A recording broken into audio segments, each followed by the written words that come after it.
Fuego emocional contra verdad histórica. Hoy vamos a cambiar un poco el flujo. Estamos llegando casi a la mitad del libro de Hijos de la Intimidad. Y es importante que nosotros veamos un poco más allá. Creo que en los capítulos anteriores ha sido bastante duro con el pastor, con lo que escribe, y tal vez no he sido lo suficientemente claro en afirmar que este libro ha sido muy útil para mí. Ha sido muy bueno, ha sido muy valioso. Así que bueno, el día de hoy voy a utilizar nuestro análisis del capítulo 5, que se llama experimentando la paternidad divina. Experimentando la paternidad divina. Eso es de lo que vamos a hablar hoy. Hijos de la Intimidad, capítulo 5. Así que esta vez no voy a utilizar tantas frases del pastor, porque quiero enfocarme un poco más en lo bueno que fue para mí y algunos riesgos que yo he notado. Entonces, vamos a iniciar con esto. Vamos a iniciar diciendo esta parte. El libro es muy bueno en cierto sentido, porque ayuda mucho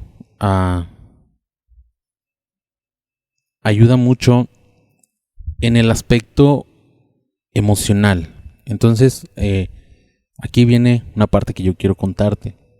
Yo hace algunos años inicié esta transición de la que he hablado antes, acerca de una persona que está acostumbrada a lo experiencial y de repente se encuentra con la teología profunda, o incluso dentro de esa misma experiencia o esa práctica de las experiencias te encuentras con un vacío de que crees o sabes dentro de tu interior que hay algo más. Y eso me pasó a mí hace algunos años, y inicié este proceso. Incluso dejé de subir videos y demás por lo mismo, porque había cosas en las que mi forma de pensar estaban cambiando y yo no estaba listo para empezar a subir videos de nuevo. Incluso pues muchas otras cosas pasaron y cambiaron muchas dinámicas, pero aquí estamos intentando otra vez. Y esta crisis espiritual, si podemos llamarlo de esa manera, para mí fue un cambio completo de varios paradigmas, y uno de ellos tiene que ver con lo que te ponía yo en la diapositiva inicial, que tiene que ver con el cambio del fuego emocional contra la verdad histórica. Yo soy pentecostal, no he dejado de ser pentecostal, pero mi forma de pensar ya no está tan ligada a las ideas del pentecostalismo, o incluso me atrevería a decir del neopentecostalismo, precisamente por varias cosas, varios aspectos que yo vi, que yo aprendí, que yo entendí de la escritura, y que en mi propio crecimiento espiritual no me permitía quedarme estancado en esa área, en esas creencias que yo tenía acerca de la religión, acerca del conocimiento de Dios, acerca de la importancia de la teología profunda, de la teología robusta. Y eso fue lo que me llevó más que nada a entender qué es lo que estaba yo viendo o analizando en estos libros que yo leía sobre pastores neopentecostales, pastores que te guían o que te llevan a estas ideas que Mariano Zengwalt también promueve o promovió en este libro, sabiendo que este libro ya fue escrito hace bastantes años. En mi opinión, hay muchas cosas rescatables. Yo por eso no me atrevo a criticarlos por completo, porque hay varias cosas rescatables que de repente, si no nos damos cuenta y empezamos a rechazar todo, terminamos como unos críticos, o más bien no críticos, sino como unos criticones, que todo lo que hace aquellos con los que no estamos de acuerdo lo vemos como un peligro para la cristiandad. Y no es tan así, porque no podemos subestimar la inteligencia de las personas, o de los cristianos, o de los creyentes, de la iglesia en general. No podemos subestimar su inteligencia. Si bien es cierto, habrá algunos que no son tan brillantes, pues la mayoría tratan de verse o de involucrarse en este acercamiento hacia Dios. Entonces, eso es importante. Es importante que lo entendamos y que no nos dejemos nada más llevar por estas cuestiones, ¿no? Dios nos ha enseñado mucho, Dios nos ha llevado a lugares que antes no habríamos imaginado, tal vez, el poder estar. Entonces creo que es prudente que nosotros actuemos con sabiduría a la hora de analizar las cosas que dicen las demás personas. Y eso es lo que yo trato de hacer ahora en esta etapa donde el canal pues se ha reinventado para hacer sabiduría entre líneas. Y al final de cuentas, en este proceso en el que tuve mi crisis espiritual y entré en este estudio teológico más serio, más profundo, en donde pude encontrar una vinculación histórica de mi fe, de que no es nada más porque se le ocurrió a mi pastor, o porque se le ocurrió a alguien abrir una iglesia, entonces ya de repente apareció la Biblia y apareció todo lo que conocemos. No, en eso es eso no es a lo que yo me llevo a pensar. Entonces, yo entiendo que a lo mejor este tipo de videos no son tan llamativos, sobre todo porque no está mi cara, pero por el momento no tenemos un estudio. Y bueno, cuando tengamos el estudio ya podrán empezar a ver mi cara de nuevo. Ahora sí, les decía, he estado en este proceso, estuve en este proceso, todavía creo que no, hay muchas cosas que no han terminado de encajar, pero en su mayoría estoy claro del crecimiento que he tenido, mi relación con Dios, la fortaleza de mi relación con Dios. Sin embargo, la misma crisis que me llevó a buscar teología profunda después me alejó emocionalmente de Dios. Y es lógico, y yo he visto eso pasar en muchas personas en redes sociales, y que salen rápidamente a hablar de su nueva convicción y de por qué dejaron tal o cual cosa. Y yo he visto cómo el corazón de esa persona no solamente cambia a favor de un algo, sino en contra de aquello que acaba de abandonar, ¿no? Yo lo expresé en algunos videos anteriores. Si no los has visto, puedes ir a ver la serie o la serie de videos en los que comento acerca de esta frase de Jesús no es religión.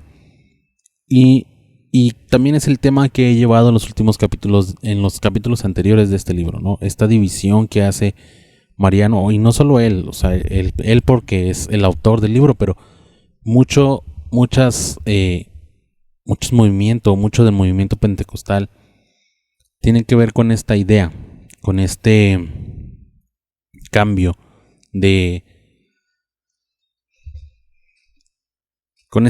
en la cuestión de que ya no buscar tanto el racionalismo, sino irte más a la parte emocional, no llamando esto emocional como si fuera espiritual.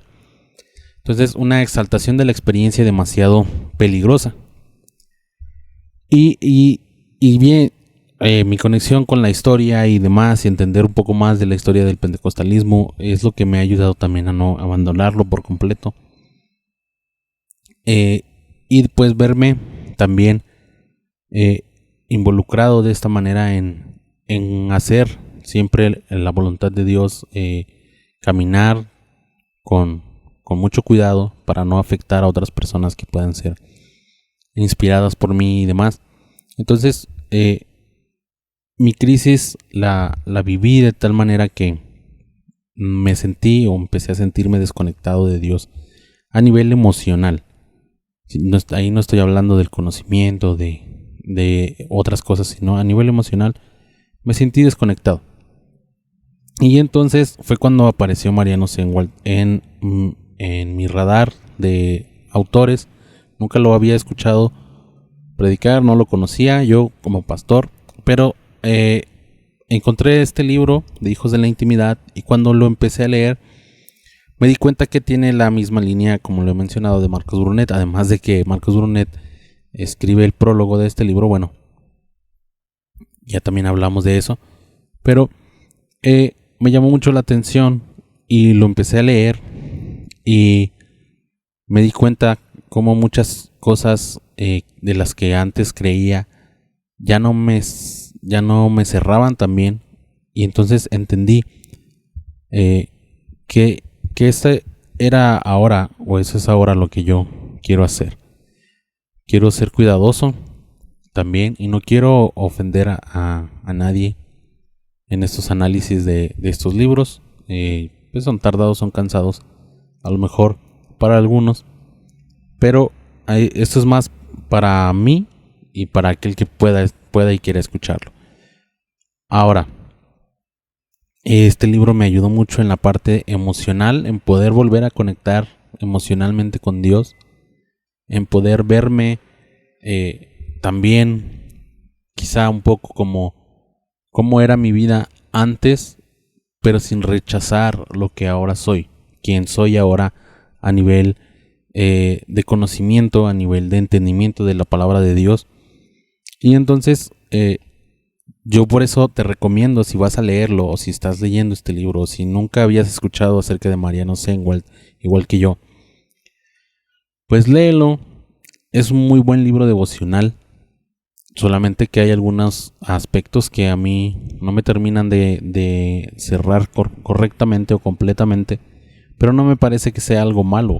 Si tú sientes que tu vida está emocionalmente distante de Dios, es importante que busques esa cercanía de nuevo. Y creo que este tipo de libros es muy bueno para iniciar. Ya después hablaremos acerca de otro tipo de libros que nos ayudan a entender teología más profunda, pero sin irnos de inmediato a una teología sistemática. Entonces, creo que en ese aspecto podemos ser prudentes y ser sabios en escuchar lo que Mariano tiene que decir en esto. Ahora, de ahí entramos a este capítulo. Y este capítulo nos va a presentar a grandes rasgos tres aspectos o tres, que podría ser como tres niveles, podemos decirlo así, tres niveles de el conocimiento de Dios. Entonces, según Mariano, nuestra vida hacia Dios debe pasar por este proceso para llegar a una intimidad plena, a una intimidad completa. Mariano hace esta distinción entre padre, papá y papi. Ahí entre paréntesis puse Abba porque es la palabra que él utiliza para definir el papi del final. Entonces, además de que esta distinción semántica es incorrecta, debemos entender que nuestro conocimiento de Dios no se da por niveles y nuestra posición de hijos tampoco tiene que ver con qué tanto o qué tipo de hijo soy, porque qué tan cerca estoy de Dios o qué tan íntimo soy de Dios. No, vamos a ver un poco acerca de esto, pero a grandes rasgos él establece esta parte. Padre es aceptar a Dios como tu Señor, como el Dios que te salvó, y luego papá es un nivel más cercano, pero todavía no tan cercano. Es como confiar en Dios, confiar en su amor y demás. Y luego el papi, que es el último, el Abba, es un nivel de intimidad profundo, en donde yo conecto con Dios a nivel mucho más profundo. Y como yo les digo, esta frase o estos tres niveles me parecen un poco complicados, ¿no? de analizar. Y bueno, Mariano usa este versículo para justificar su postura.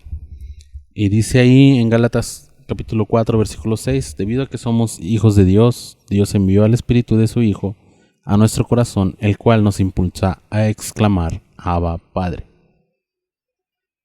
Entonces, según la lógica de Zengwald y también investigando un poco, la forma más sublime de dirigirnos a Dios es Abba, y muchas veces se comunica como papito, ¿no? O se nos dice que significa papito pero me pareció curioso porque resulta que esta idea no surge literalmente de la Biblia, sino más bien viene de escritos rabínicos, en donde se menciona que la primera palabra que los niños dicen es Abba. Es una especie de balbuceo, ¿no? Pero como tal, el significado de la palabra Abba no es papito, sino más bien es como una distinción general. Es como cualquiera de las tres palabras que Mariano después utiliza para separar estos tres niveles de conexión con Dios, estos tres niveles de intimidad con Dios. Y ahí es donde me parece que es peligroso, porque la Biblia no nos habla acerca de estos niveles, no los menciona, no hay ninguna inferencia, ya sea, o más bien no hay ninguna manera de inferir que Dios está hablando de que si tú lo tratas de esta manera es tu padre nada más, si tú lo tratas de esta otra manera es tu papá, si tú lo tratas de esta manera es tu papi. No, las tres palabras significan exactamente lo mismo. No representan un nivel de intimidad, ni siquiera en nuestro idioma español representan un nivel de intimidad distinto. Sí, puede ser a lo mejor en nuestro sentido emocional, papi puede sonar más emocional, más cariñoso, pero eso no implica que Abba o que los judíos tengan esta misma idea de decirle Abba a un padre al que con cariño o demás. No, también denota algo de respeto. Entonces Abba, al ser esta palabra extraña, de repente como que se le quiere dotar de cierto poder, mágico que no tiene nada que ver, ¿no? Que no estamos buscando en realidad. Entonces Mariano dice esto: los herederos pueden tomar posesión legal, bendiciones, vida, poder y sanidad. Bueno, según Mariano, Gálatas, lo que dice Gálatas es que ahora somos herederos de Dios, y como somos herederos también podemos, como somos hijos, después dice también somos herederos, y como somos herederos, en fin. Bueno, pues sí somos herederos, pero de ahí, de que seamos herederos de Dios, no significa que esa herencia sea bendiciones, vida, poder y sanidad. Y esto tiene que ver mucho con la historia que Mariano nos cuenta. Mariano nos cuenta al principio del capítulo, como ya es costumbre, nos cuenta un milagro.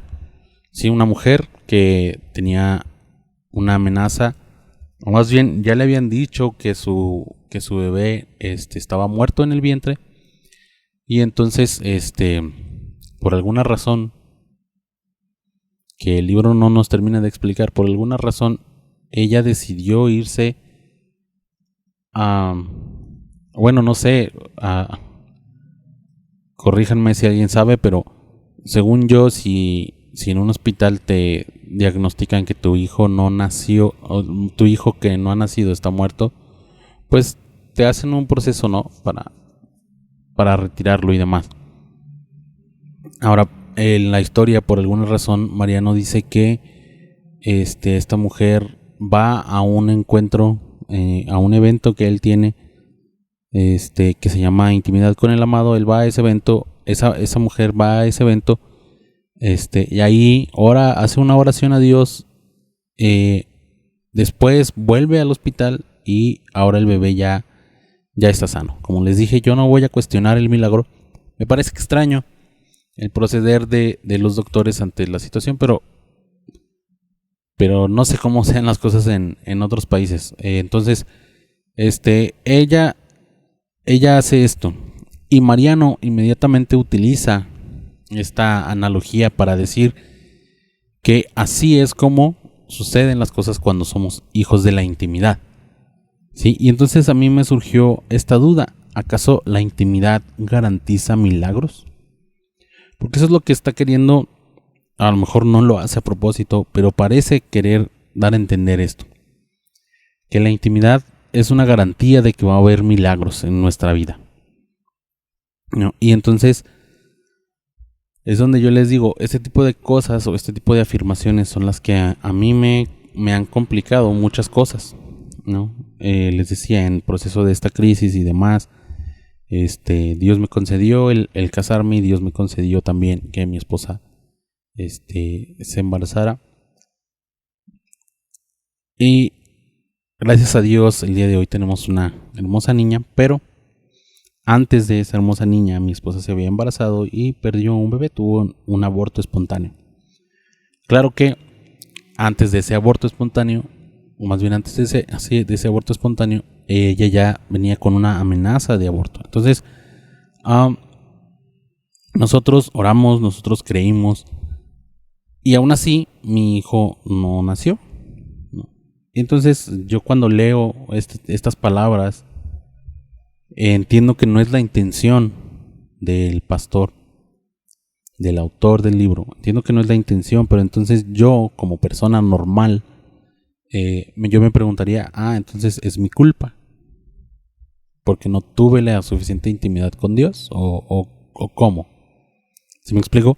No digo que así sea, o no quiero decir que Mariano es lo que está pensando. Simplemente yo sí me cuestiono esta idea porque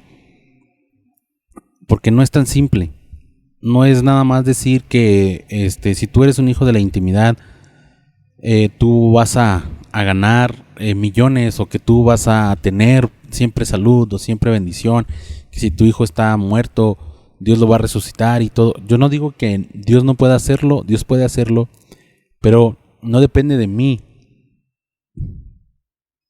No depende de mí, ni de cuánta fe tengo, ni de cuánta intimidad tengo con Él.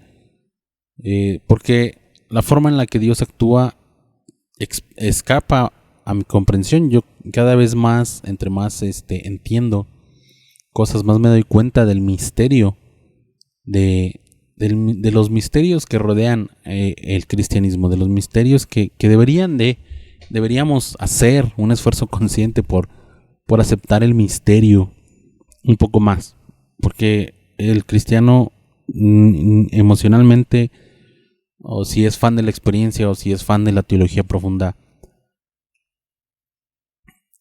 todos tenemos esa costumbre rara de querer explicar cualquier cosa. Y no nos queremos quedar con ninguna clase de misterio. Entiendo que hay que evaluar ciertas cosas, sobre todo prácticas que no son bíblicas, pero sí creo que esa falta de misterio de repente nos ha quedado mucho a deber. No sé lo que ustedes vean, no sé lo que ustedes piensen, pero a mí sí se me hace que en ese aspecto ha sido un poquito complicado.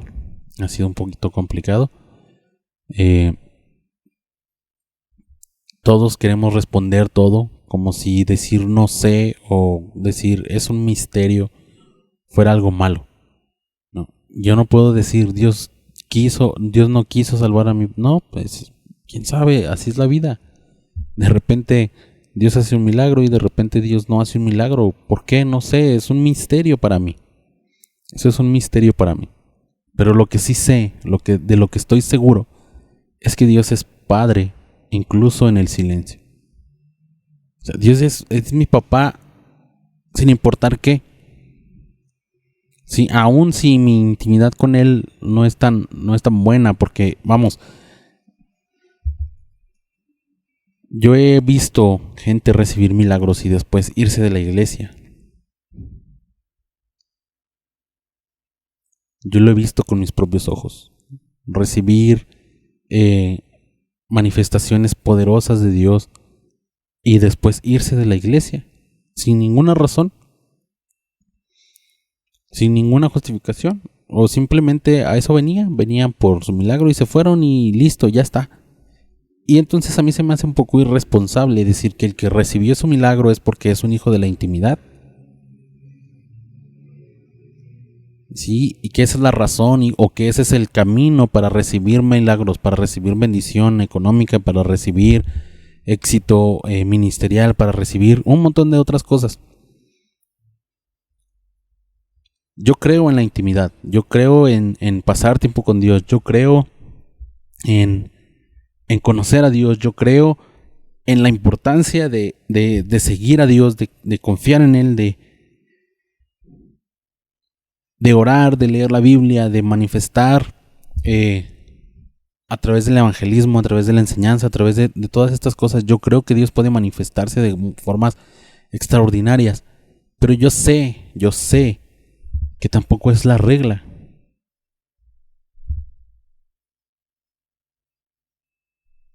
Yo sé que tampoco es la regla.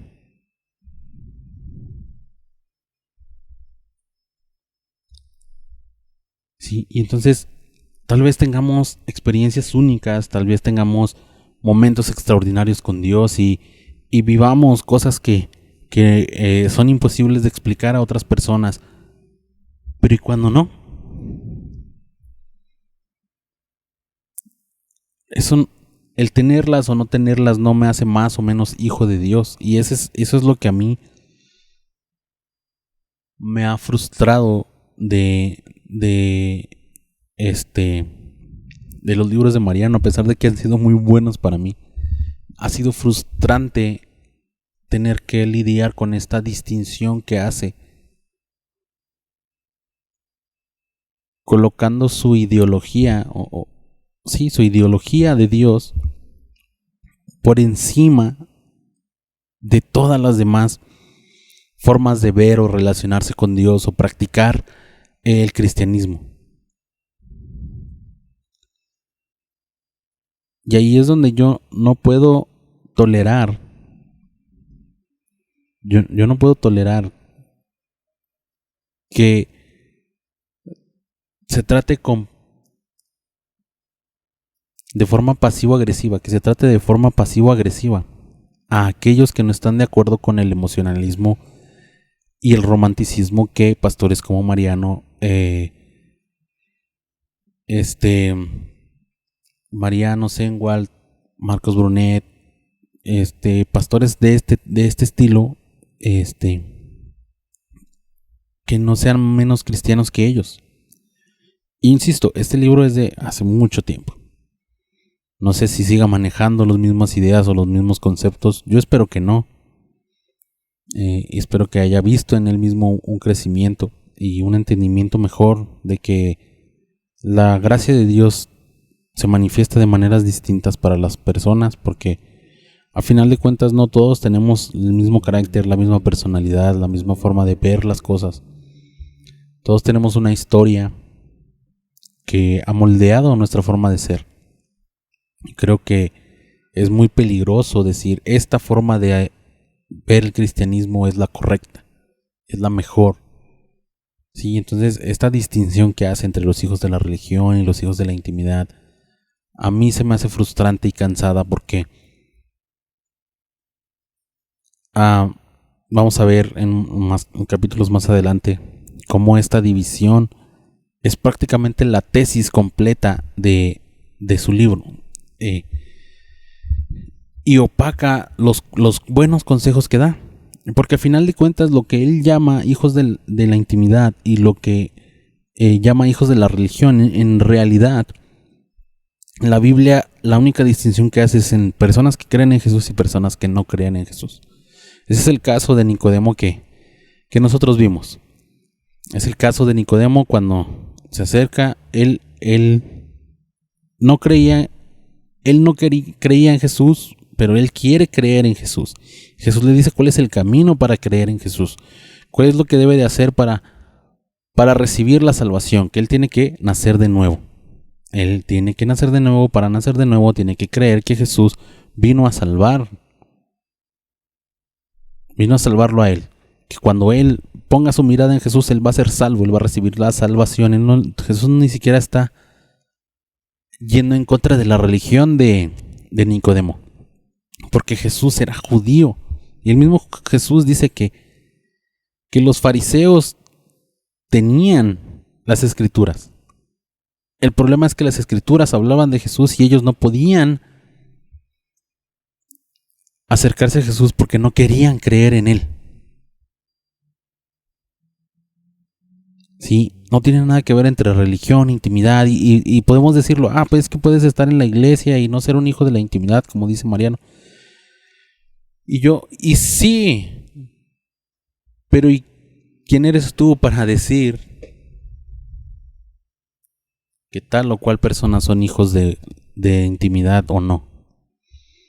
Que tal o cual característica es de un hijo de la intimidad o no. Y vamos a verlo cuando inicie más, hacer unas distinciones más claras en unos capítulos más adelante. Vamos a ver esta parte, en donde las distinciones que se hacen tienen que ver más con quién es salvo y quién no es salvo. O sea, prácticamente, si yo hiciera una mala lectura del libro, estoy siendo honesto, si yo hiciera una mala lectura del libro, estaría diciendo que los hijos de la religión son personas que van a la iglesia pero no son salvos.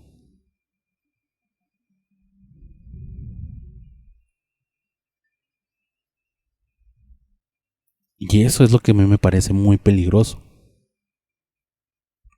Yo no digo que eso es lo que esté diciendo Mariano. Yo creo que en el momento en que escribió el libro, por lo menos, él estaba muy seguro de lo que estaba diciendo. Y creo que está bien. O sea, si estás seguro de lo que estás diciendo, de acuerdo. Está bien, te felicito, muy bien. Pero igual, no es necesario que expliquemos mucho al respecto. Entonces, debemos ser cuidadosos con eso. Debemos ser muy cuidadosos. Porque además, nuestra herencia es Cristo, no las bendiciones materiales. Entonces, ahí es donde yo digo, claro, aparentemente el movimiento que impulsa a Mariano se quiere distinguir de la teología de la prosperidad o del evangelio de la prosperidad, el mal llamado evangelio de la prosperidad, porque ese no es ningún evangelio. Pero quiere hacerse esta distinción con un lenguaje romántico, con un lenguaje más, pero al final persigue lo mismo: bendiciones materiales, sanidad, poder, milagros, manifestaciones de Dios en la vida de las personas de manera extravagante, de manera sorpresiva, de manera espectacular. Y vamos, o sea, pero se esconde detrás de un lenguaje romántico. Se esconde detrás de un lenguaje romántico que pareciera bueno, ¿no? Como que estoy buscando a Dios, estoy buscando a Dios, estoy buscando a Dios, pero al final, allá, en el fondo, la promesa es: vas a tener éxito, vas a ser millonario, vas a... y ahí es donde yo digo, ¿por qué no? Si ese es su pensamiento, ¿por qué no son honestos y ya? ¿Para qué perder el tiempo? ¿Para qué dejarme yo llevar por esas ideas raras? Si al final lo que yo quiero tratar de decir es: esto está bien y esto está mal. Y si tú haces lo que yo te digo, si tú conectas con Dios profundamente, emocionalmente, y le llamas papi, entonces vas a recibir millones de dólares. Yo creo que no. Y tampoco creo que genuinamente le doy el beneficio de la duda a Mariano. Pero ¿por qué? ¿Por qué milagros? ¿Por qué bendiciones? ¿Por qué manifestaciones sobrenaturales? ¿Por qué? ¿Es obligatorio? ¿En serio?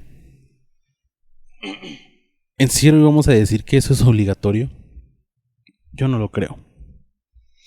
Ahora, si mi herencia es Cristo, entonces, ¿qué es la intimidad? Creo que Mariano lo rescata muy bien en muchos aspectos. Pero estas promesas que hace de bendiciones y demás opacan el punto central. Y es que la intimidad es algo diario. Entonces, lo ordinario también es sagrado. No. Leer Biblia, orar, estudiar las escrituras, no solamente leerlas, estudiarlas a profundidad, conocerlas. Conocer a Dios no solamente a través de nuestra experiencia, sino también a través de la experiencia de otros, ¿no? Pero otros personajes, a través de la historia. Conocer la propia historia de nuestra iglesia, cómo ha ido evolucionando, cómo ha ido cambiando el cristianismo a través de los siglos, a través de los años. Porque la iglesia de hoy no es y nunca va a ser como la iglesia del primer siglo. No podemos esperarlo eso, no podemos buscarlo, no podemos desearlo, porque hay muchas otras cosas a nuestro alrededor que se involucran. Pero sí, por lo menos podemos ser honestos con nosotros mismos y dejar que al menos nuestra vida se edifique de forma correcta a través de las disciplinas espirituales, que a final de cuentas eso es intimidad. La intimidad está en lo que hacemos a diario para conocer a Dios. No solamente en lo que hacemos en un momento, en un instante. En este momento Dios vino y te dijo algo y tú dijiste, wow, sí, eso quiero hacer, eso quiero. Pero después no tienes el carácter para sostener ese cambio a través del tiempo. No, ya lo he mencionado también antes. No tienes ese carácter, no tienes esa. Entonces, ¿la intención cuál es? La intención es que usemos este libro y otros libros de Mariano, de los que tal vez hablemos después. La intención es que usemos este libro para mantener fuego en el corazón, pero también vamos a analizar más libros para tener verdad en nuestra mente. Porque esa es la sabiduría. La sabiduría entiende que no todo está bien, pero también entiende que no todo está mal. Todo debe ser filtrado. Y tenemos la escritura, no solo tenemos la escritura, tenemos la forma correcta de interpretar la escritura para ayudarnos un poco a quitarnos ciertos presupuestos y demás, que a final de cuentas no lo vamos a hacer de manera perfecta, pero la intención es esa, que en nuestro corazón haya fuego, que en nuestra mente haya crecimiento en la verdad. Y entonces eso es lo que quiero. Ya sé que esta vez no hablé tanto del capítulo, pero creo que en general hasta este punto hemos llegado a un momento en el que Mariano también hace esta distinción muy frecuente. Y yo quiero que también esta postura mía quede clara. Yo no estoy buscando solamente que tú te emociones con el libro y quieras leerlo, sino quiero que sí lo leas, pero también que seas consciente que hay cosas que vas a encontrar en él que no, si tú eres un estudioso o si tú eres una persona que no está muy de acuerdo con el movimiento carismático y el emocionalismo y esto, pues no te va a gustar. O sea, definitivamente no. Pero creo que hay cosas que pueden servir, sobre todo si has sentido cierta frialdad en tu relación con Dios. De más, si tú eres demasiado emocionalista, pues a lo mejor a lo mejor a ti te va a gustar y tú vas a intentar defender la postura de Mariano, pero quiero que seamos honestos con nosotros mismos. Porque Mariano está haciendo una promesa, que si tú eres un hijo de la intimidad, te va a ir bien. Y nadie puede prometer eso. Nadie puede prometer eso. Sí, porque la Biblia no nos enseña eso, no nos enseña que Dios promete esas cosas. En ninguna parte Jesús promete algo como eso. Lo que Jesús promete es yo estaré con ustedes. Yo estaré con ustedes. Y entonces, aquí viene mi pregunta final. Si Dios no te da, si Dios no te diera nada más, ¿Él sería suficiente? Piénsalo.